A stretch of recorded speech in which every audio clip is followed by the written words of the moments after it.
welcome to Krishna Sodhi classes. And in our earlier classes we were doing about the grammatical series, but today let's again move to the literature, and that is of +1 Hornbill. And the name of the chapter, that is second chapter in your Hornbill, and the name of the chapter is We Are Not Afraid to Die If We Can All Be Together. A very well said lines, and it is written by Gordon Cook and Alan East. As you all know that students, in our grammatical section we have done punctuation. In that situation, when it is covered in inverted commas, that means these are the lines said by someone. Obviously over here also it is a story of a family and their dramatic, adventurous, and how they planned and how they worked their plan, and that too a very serious journey which was already done by someone 2 years earlier. Okay beta, let's move to the story.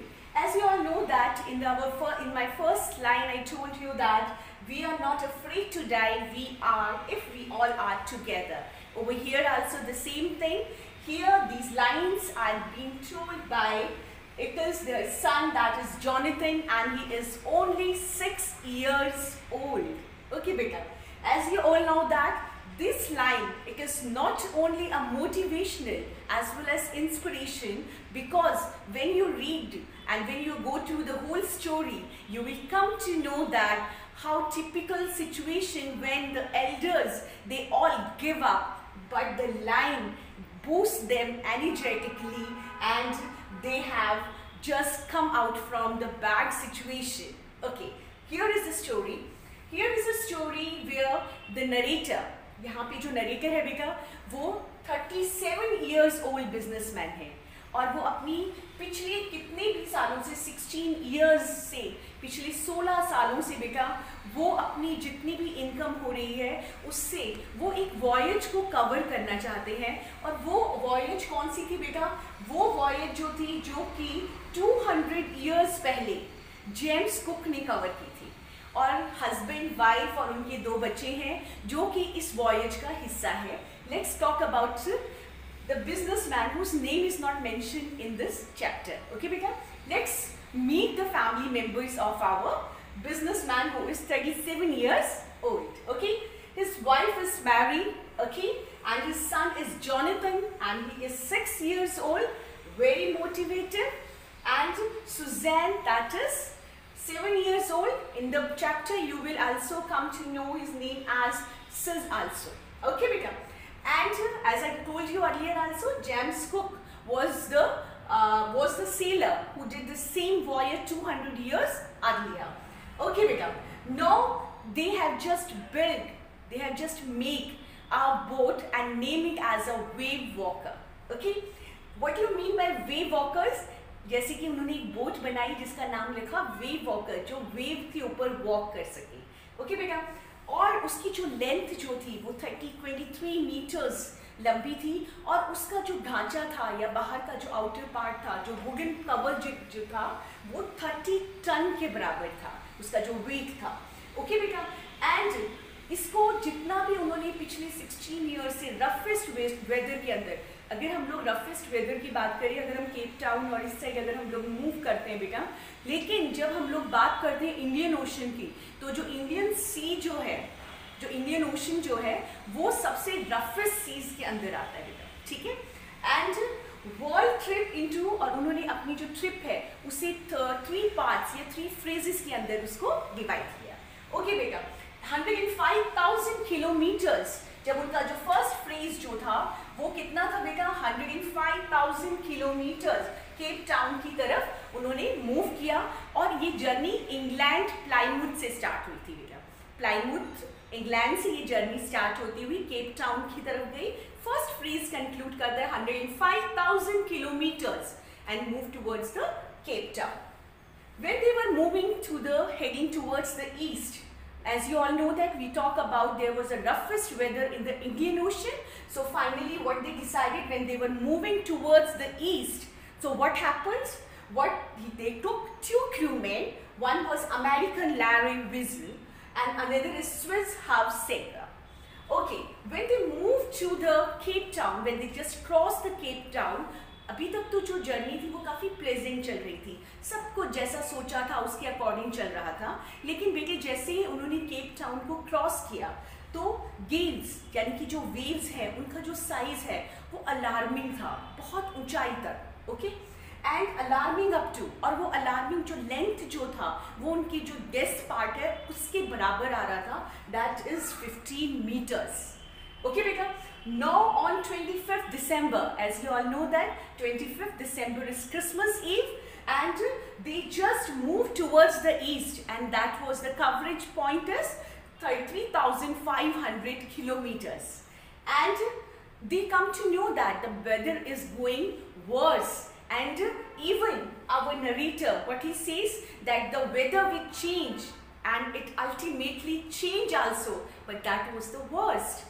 Okay, there was not at all a positive one. Okay, and they celebrate both the festivals. Over here he is talking about the Christmas Eve, and you know that after 5 days you will come to know that is New Year celebration. In the bad weather only they celebrated, they decorated the Christmas tree, and after that they even celebrated the New Year also. लेकिन जैसे ही 2 जनवरी आती है, मौसम के अंदर जो changes हैं वो और भी बदतर होते चले जाते हैं। लेकिन 2 जनवरी को गिगेंटिक वेव्स, जो वेव्स हैं वो ऐसे आ रही थी जैसे कि बहुत सारे समुंदर की लहरें या बहुत सारे समुंदर एक साथ मिल गए हों, यानी कि जो वाटर लेवल है, आपको पता है कि जैसे बेटा अगर हम वेव्स की बात करते हैं और वो बहुत गिगेंटिक वेव्स को शो कर रहा है, तो बेटे आपको पता है कि अगर आपकी शिप यहाँ पे है तो जब ये नीचे जाएगी, आप यहाँ देख रहे हो तो आपको लगेगा कि समुद्र की लहरें ही लहरें चल रही हैं। एंड ओवर हियर वेव्स, और वो जो चिल्लाती हुई, जब आप सुनसान है सब कुछ और सब कुछ वहाँ पे केवल आपको क्या सुनाई दे रही है, विंड, हवा की आवाज़, और वो भी चीखती हुई जो आपके कानों को भी नहीं सुहा रही है।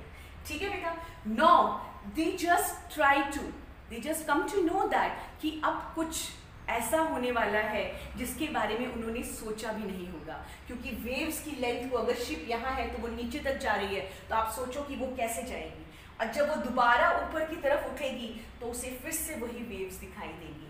उन्होंने अपना जो इवेंट है या फिर जो उन्होंने डिसाइड किया था कि अगर ऐसी सिचुएशन, क्योंकि उन्हें पता है कि वो इंडियन ओशन की तरफ जब मूव करेंगे तो उन्हें इन सब चीज़ों का सामना करना पड़ सकता है, तो उन्होंने अपने सेफ गार्ड्स जो उसने यूज़ करे हुए थे, उसमें फर्स्ट वन है बेटा mooring।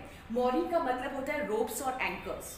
इसमें क्या होता है बेटा कि जो शिप होती है उसे हैवी करने के लिए जो एंकर्स आप लोगों ने देखा होगा बेटा, ये इस तरीके से होते हैं ऐसे, और इसको ये आयरन का होता है बेटा, ये बहुत हैवी होता है, ये बहुत हैवी होता है, और इसे नीचे की तरफ समुद्र के बेड यानी कि जो समुद्र की बिल्कुल सतह है उसके ऊपर डाल दिया जाता है। उसे जो समुद्र, जो अपनी वेव है, जो बोट है उसके टाई करके, और टाई जो करते हैं उसे हम लूप कहते हैं बेटा। जैसे आपने देखा कि अगर ये हमारी शिप है तो यहाँ पे हमने उसको टाई कर दिया, और यहाँ पे वो जो एंकर है उसे सी बेड से नीचे की तरफ लटका दिया जाता है ताकि उसमें हैवीपन रहे। ओके बेटा, एंड स्टर्न बैक, और जो शिप का जो बैक वाला पार्ट होता है बेटे, वहाँ पे इसको इसके साथ में अटैच करके नीचे की तरफ छोड़ दिया जाता है। अब क्या होता है बेटा, अब सेफ गार्ड्स, अब हमें कौन कौन सी सेफ गार्ड्स यूज करनी है।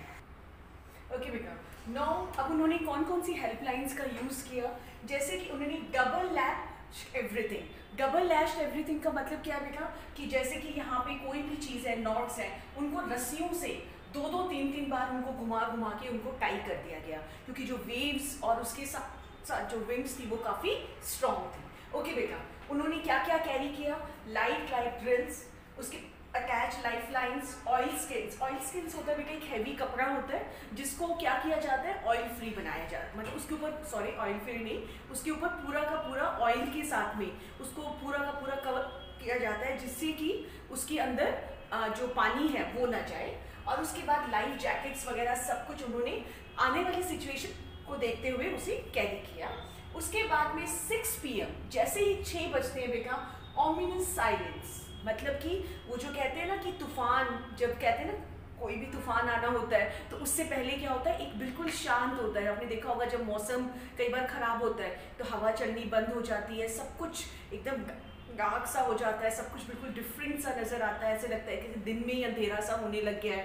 ऐसी कुछ सिचुएशन यहाँ पे हो गई थी। विंड ड्रॉप्ड का मतलब यहाँ पे क्या मतलब है बेटा कि विंड बिल्कुल रुक चुकी थी।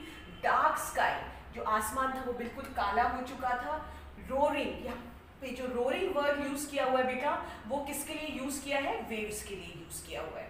ओके बेटा, तो सॉरी ओके। और जो क्लाउड है वो क्या हो चुका है बेटा, क्लाउड्स हैं वो बिल्कुल डार्क विदाउट एनी मूवमेंट, और जो वेव्स हैं वो एनॉर्मस आवाज करती हुई उनकी शिप की तरफ आ रही हैं, और उनकी जो हाइट है वो ट्वाइस है उनकी गेस, यानी कि अगर हमारी जो शिप है उससे अगर आप देखते हो तो वो यहाँ तक है तो वो उससे डबल आ रही है। ये जो वेव्स हैं वो डबल आ रही है उससे, ठीक है। एंड क्रेस्ट का मतलब क्या होता है, टॉप ऑफ द वेव। ये वाला जो पार्ट है इसको क्रेस्ट बोलते हैं बेटा, हियर ओके। एंड डेक का मतलब क्या होता है बेटा, शिप का जो फ्लोर होता है उसको डेक बोलते हैं, ठीक है। और इतनी आप ऑब्वियसली देख ही रहे हो कि शिप हमारी, उसका जो डेक है वो यहाँ पे है। अब आप देख रहे हो कि वेव्स जो है उससे डबल है, तो ऑब्वियस है कि वो उसका सारा पानी किसके अंदर आके गिरेगा, शिप के अंदर। तो उसके अंदर जो पानी आया वो कैसा था, एल्गे के कारण या फिर ग्रीन और वाइट वाटर की तरह, हमारे जो ऑथर उन्होंने हमें बताया, स्मैश्ड। और जैसे ही पानी उसके अंदर आया, आते ही क्या हुआ कि हमारे जो नरेटर जो है वो जैसे ही पानी उसमें वो स्मैश हुए, और उसके बाद में उनका जो सिर है वो जाके किससे टकराया, व्हील के साथ में। ओके। एंड जब वो व्हील के साथ इतनी जोर से टकराया, हमारे जो राइटर है, हमारे जो नरेटर हैं वो फेंट हो जाते हैं, अनकॉन्शियस हो जाते हैं, और उन्हें लगता है कि he is just totally near to death. और आपको पता है कि जो डेथ है एक्चुअली में वहाँ पे हम लोग पीसफुल महसूस करते हैं। तो ओवर हियर हमारे जो नरेटर हैं वो भी ऐसा ही कुछ महसूस कर रहे थे। जो हमारी शिप जो है बेटा वो भी हॉरिजॉन्टल हो गई थी। अब आपको पता है कि ऐसे होना ज़रूरी है तो ही वो आगे चलेगी। वो हॉरिजॉन्टल बिल्कुल उसके वेव्स के पैरेलल हो चुकी थी। एवरीथिंग चेंज का मतलब जो शिप की पोजीशन थी, अंदर के जितना भी सिस्टम था, कहीं से कुछ गैस टूट गया, या साइड के जो पैनल्स थे वो टूट गए, या लकड़ी के जॉइनिंग्स थी वो टूट गई, और धीरे धीरे क्या हुआ, सारा का सारा जो पानी है वो शिप के अंदर आना शुरू हो गया। और एक बार दोबारा से वेव आती है और हमारे जो नरेटर उन्हें टॉस करके दोबारा से शिप के अंदर डाल देती है, और इस टाइम उनकी जो रिब्स हैं वो बिल्कुल ही क्या हो चुकी होती है, रिब्स टूट जाती हैं, उनकी जो टीथ हैं वो बिल्कुल टूट जाते हैं, और ब्लड से पूरा उनका मुंह भरा हुआ होता है। और उनको लगता है कि जैसे रैग डॉल्स होती है ना, जैसे टूटी फूटी डॉल्स होती हैं, तो उनको लगता है कि उस डॉल की तरह नरेटर फील करते हैं, और उनकी जो रिब्स हैं वो टूट जाती हैं, और जो उनका माउथ है वो टोटली ब्लड फिल्ड है, टीथ भी टूट जाते हैं। नौ अपनी कंडीशन को इग्नोर करते हुए दोबारा से अपने अटेम्प्ट को लेते हैं और शिप के अंदर मूव करते हैं, और इन्वेस्टिगेट करने की कोशिश करते हैं कि कितना सारा नुकसान हुआ है, कहाँ पे क्या टर्न क्या हुआ है। उसके बाद में जो मैरी है वो एकदम से अंदर से आती है और आके अपने हस्बैंड को कहती है कि वी आर डाइंग, कि जो पानी है वो अंदर भर चुका है। क्रू मैन भी आके उन्हें इंफॉर्मेशन देते हैं। फाइनली स्मैश्ड, दोबारा से जब पानी उसके अंदर आता है, जितनी भी शिप के अंदर जितनी भी चीज़ें हैं बेटा, खाने पीने का सामान है, क्लोथ्स हैं, कैनवस है, वो सब का सब पानी में फ्लोट करने लग जाता है। बच्चों के टॉयज़ वगैरह हैं वो सब फ्लोट करने लग जाते हैं। और अब जो नरेटर है वो फिर भी हिम्मत से करते हुए अपने बच्चों के कैबिन के अंदर जाते हैं। वहाँ पे स्यू और जॉनथन दोनों हैं, और उसके बाद में जैसे वो जाके बच्चों से पूछते हैं आर यू ऑल राइट, तो दोनों बच्चे बहुत ही ज़्यादा हिम्मत वाले होते हैं। और वो सू है जो उसकी जो आईज है उसके ऊपर बम्प यानी कि कुछ लग गया है जिसकी वजह से स्वेलिंग आ चुकी है। एंड जो स्यू है वो बिल्कुल भी कहती नहीं है कि everything is normal, nothing too much, ठीक है। और उसके बाद में वो जो अपने बच्चों को देखते हैं कि बस एवरीथिंग इज नॉर्मल, तो नरेटर है जो बाहर आते हैं, क्योंकि अब उन्हें पता है कि जो इंजरी है वो फिर भी रिकवर हो जाएगी, सबसे पहले जिंदा रहना ज़रूरी है। तो बेटे क्या होता है कि वो अंदर से हैमर, स्क्रूज और कैनवस इन सब चीज़ों को लेके आते हैं, क्योंकि उन्हें पता है कि अभी उन्हें रिपेयरिंग की चीज़ ज़रूरत है, और उसके साथ साथ प्लान भी करना है कि कैसे यहाँ से निकला जाए और किस तरीके से एवरीथिंग को मेंटेन किया जाए। उनके जो इलेक्ट्रिक पंप है, उनके जो इलेक्ट्रिक पंप है बेटा, वो सारे के सारे कोई शॉर्ट सर्किट हो जाते हैं, कई काम करना बंद कर देते हैं। क्यों? क्योंकि उनके अंदर कचरा घुस जाता है, और अब वो अपने आप को बार बार जो रिमोट है वहाँ पे वो बार बार फ़ोन करने की कोशिश करते हैं, कनेक्ट होने की कोशिश करते हैं। लेकिन बेटा क्या होता है, क्योंकि वो एक रिमोट कॉर्नर बिल्कुल दूर है, आसपास कोई लोकेलिटी नहीं है, कुछ नहीं है, तो वो उनके लिए बहुत इम्पॉसिबल हो गया था वहाँ से कनेक्ट होने के। जो स्यू है उसके बाद में जब वो देखते हैं कि जो स्यू है उसके केवल आई के ऊपर ही बम्प नहीं हुआ, बल्कि उसका जो आर्म है उसके ऊपर भी एक अच्छा खासा कट है। ओके बेटा, अब हम बात करते हैं जनवरी 3 की। 2 आवर्स रेस्ट। अब जनवरी 3 को क्या होता है बेटा, कुछ सिचुएशन कंट्रोल में होती है, क्योंकि जो क्रू मैन है, मैरी है, बच्चे हैं, सभी के सब बाहर पानी निकालना, और जितना भी जो उसके अंदर जो चीज़ें प्रॉब्लम आई थी उनको सबको सील करना शुरू कर दिया था। उन सब चीज़ों को एक तरीके से टेम्परेरी लुक के अंदर उस चीज़ को कवर करने की कोशिश की जा रही थी। अब उन्हें पता था कि उन्हें नियर अबाउट 15 आवर्स लगेगा ऑस्ट्रेलिया जाने के लिए, लेकिन 15 आवर्स उन्हें हो चुके थे स्ट्रगल करने के लिए, और अब वो उन्हें पता था कि ऑस्ट्रेलिया पहुंचना उनके पॉसिबल नहीं है, क्योंकि उनकी जो वेव वॉकर है that is almost totally destroyed.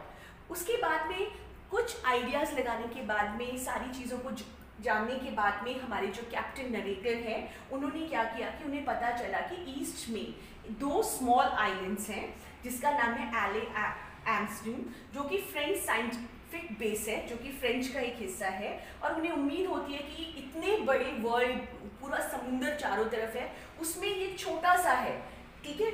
और उसके बाद में वो डिसाइड करते हैं कि अब हम लोग उसकी तरफ मूव करते हैं, उम्मीद रही तो शायद हम वहाँ पहुँच जाएंगे, ठीक है।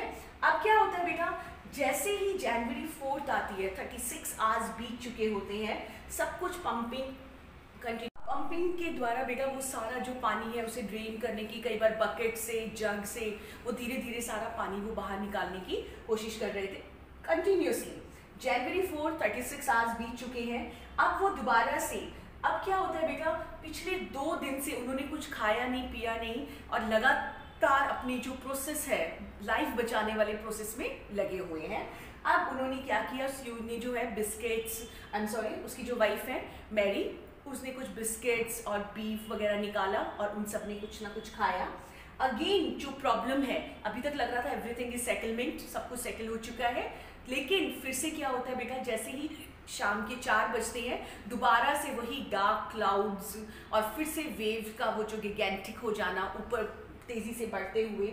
लेकिन अगेन जनवरी 5 को taking off to his childrens, जब वो जो हमारे जो नरेटर है वो अपने बच्चों से बात कर रहे होते हैं, तब यहाँ पे जो स्यू कहती है कि we are not afraid, Jonathan says that we are not afraid to die if we all are together, this is the name of our chapter. और यहाँ पे दोनों के दोनों बच्चे जो कि 6 साल के और 7 साल के हैं, और दोनों के दोनों इतने मोटिवेटेड, अपने फादर को जो लाइन्स उनकी है, वो एक एक लाइन, एक एक वर्ड जो है वो बहुत ही पॉजिटिव एनर्जी देता है हमारे नरेटर को। और यहाँ पे एक फिर से एनर्जेटिक हो जाते हैं। जो यहाँ पे जो सुल है वो क्या करती है बेटा, एक कार्ड बनाती है जिसमें वो अपने पेरेंट्स की फ़ोटो बनाती है, ताकि वो थोड़े से एक तरीके से जो माइंड टोटली लगा हुआ है कि we not be able to live any more, इन सब चीज़ों को थोड़ा सा नेग्लेक्टिंग, थोड़ा सा क्रिएटिव करके अपने पेरेंट्स को डाइवर्ट की कोशिश करती है। उसके बाद में सेक्सटेंट क्या है बेटा, एक इंस्ट्रूमेंट है जिससे ये पता लगाया जाता है कि हमें कितनी डिग्री नॉर्थ में, ईस्ट में, या फिर अगर हम जिस चीज़ डायरेक्शन में हम लोग सर्च कर रहे हैं वो कौन सी डिग्री में है। तो ये एक्सटेंट एक इंस्ट्रूमेंट है बेटा। और उसके बाद में जिस आइलैंड की ये बात कर रहे हैं वो एले एम्स्टन जो आइलैंड है वो क्या है, वो जो आइलैंड है बेटा वो 65 किलोमीटर वाइड आइलैंड है। और उसके बाद में वो एक वॉल्केनिक रॉक है बेटा, जिसके अंदर, जिसपे केवल 29 हैबिटेट्स यानी कि वहाँ की जो निवासी है वो केवल 28 ही हैं। और इस तरीके से बेटा जब वो काफ़ी देर लेबर करने के, काफ़ी वर्कआउट करने के बाद में हमारे जो नरेटर हैं वो थोड़ी देर की नींद ले लेते हैं, और जैसे ही उनकी खुलती है बेटा तो उनका जो बेटा है वो भाग के जाता है और अपने पापा को कहता है, पापा क्या मैं आपको गले से लगा सकता हूँ? तो दोनों बच्चे बहुत एक्साइटेड होते हैं, और यहाँ पे नरेटर को पता नहीं होता कि वो नियर अबाउट उस आइलैंड के ऊपर पहुंच चुके होते हैं। और जब वो उस आइलैंड को देखते हैं जो कि केवल एक 65 किलोमीटर लंबा, अगर आप उसकी एरिया की बात करें, और उसके साथ साथ वो एक वॉल्केनिक प्लेस है, नथिंग दैट ब्यूटीफुल, लेकिन वो जो लैंड है जिसके ऊपर उन्होंने अब इतनी दूर की यात्रा और जिंदगी और मौत को जीतते और हारते हुए जिस लैंड के ऊपर जब उन्होंने पैर रखा, तब उन्हें वो एक वॉल्केनिक पैच ही क्यों ना हो, उन्हें बहुत ब्यूटीफुल नज़र आता है। और उसके बाद में जो सुजैन है, उसके जो आपको अभी तक वो कह रही थी कि मेरे को कुछ ज़्यादा प्रॉब्लम नहीं है, लेकिन बेटे उसके 6 माइनर ऑपरेशंस होते हैं उसकी इंजरीज के ऊपर। और फाइनली बेटा ये जो स्टोरी है वो कंक्लूड होती है किसके साथ में, एक स्ट्रगल के साथ में, जब हम मेहनत करते हैं और साथ में हमारी फैमिली का सपोर्ट होता है तो हम किसी भी सिचुएशन से बाहर आ सकते हैं, हिम्मत, स्ट्रेंथ और लव एंड अफेक्शन के द्वारा। Thank you very much and have a nice day.